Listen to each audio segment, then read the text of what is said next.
Chers amis, Shabbat Shalom. Ce Shabbat, nous allons parler de la Parashat Tetzavé, qui parle essentiellement des vêtements des Kohanim, des sacrifices consacrés, de consécration, c'est-à-dire des sacrifices quotidiens, de l'autel de l'encens, ce qu'on appelle Mizbah HaKetoret. Et voilà qu'à propos de cet autel de Mizbah HaKetoret, la Torah prescrit de nouveau, comme elle l'a fait dans la Parashat Teruma, et tu feras un Mizbah HaKetoret, tu feras l'autel de l'encens. Alors que dans la Parashat Teruma, la Torah nous a prescrit tous les éléments nécessaires pour construire le tabernacle. Et dans cette paracha, il s'agit surtout des vêtements, des sacrifices. Et puis qu'à la fin de la paracha, nous voyons que ce passouk-là est tout à fait exceptionnel, qui parle aussi de la construction du tabernacle, de la construction de l'autel de l'encens. Ve'asita Mizbah HaKetoret, tu feras l'autel de l'encens à shittim, avec du bois de shittim, avec des ais de shittim. Pourquoi cette répétition donc dans notre paracha où il s'agit surtout du service, c'est-à-dire des prêtres et des vêtements et des sacrifices? La Torah vient répéter la construction de l'autel de l'encens avec Atzei Shittim. Le Midrash et nos sages se sont posé la question suivante. Et à propos de la Parashat Teruma, il est dit Ve'asita kerashim la mishkan Atzei Shittim omdim. Et tu feras les solives du Mishkan avec du bois de cèdre, Atzei Shittim. Nos sages se sont posé la question d'où les enfants d'Israël auraient pu se procurer les Atzei Shittim.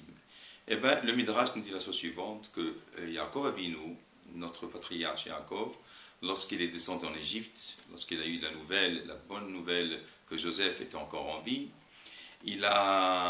bien qu'il était préoccupé, très ému de cette nouvelle-là, et très empressé de descendre en Égypte, il a pensé justement à planter des cèdres, et avait amené avec lui des cèdres, ce qu'on appelle Atzei Shittim, parce qu'il a vu que les enfants d'Israël, en sortant d'Égypte et en allant dans le désert, le Kadosh Baruch Hu leur a prescrit de construire le tabernacle. Et donc, il a pensé à ces bois de shittim là, ces plantes, à ces arbres de shittim là, pour que les enfants d'Israël puissent accomplir la volonté d'Akadosh Baruch Hu de construire le tabernacle dans le désert. Et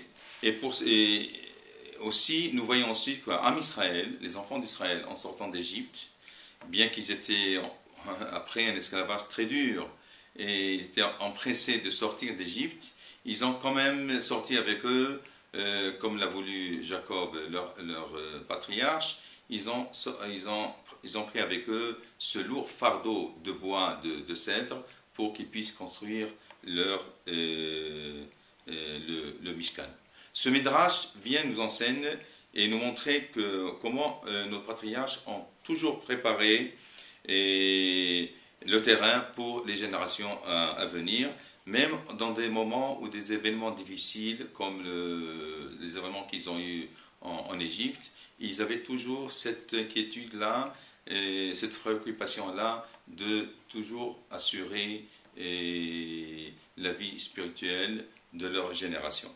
Donc nous devons conclure de cela que chaque génération, chacun de nous a la responsabilité et le devoir de la transmission de la chaîne du judaïsme à la génération suivante.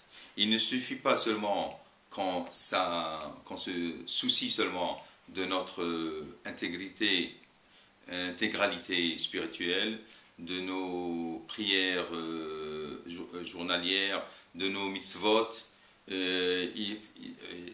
Certes, il faut se soucier de sa génération, mais il faut surtout se soucier des générations futures et penser aux descendants pour qu'ils puissent accomplir leur intégralité spirituelle. Shabbat Shalom.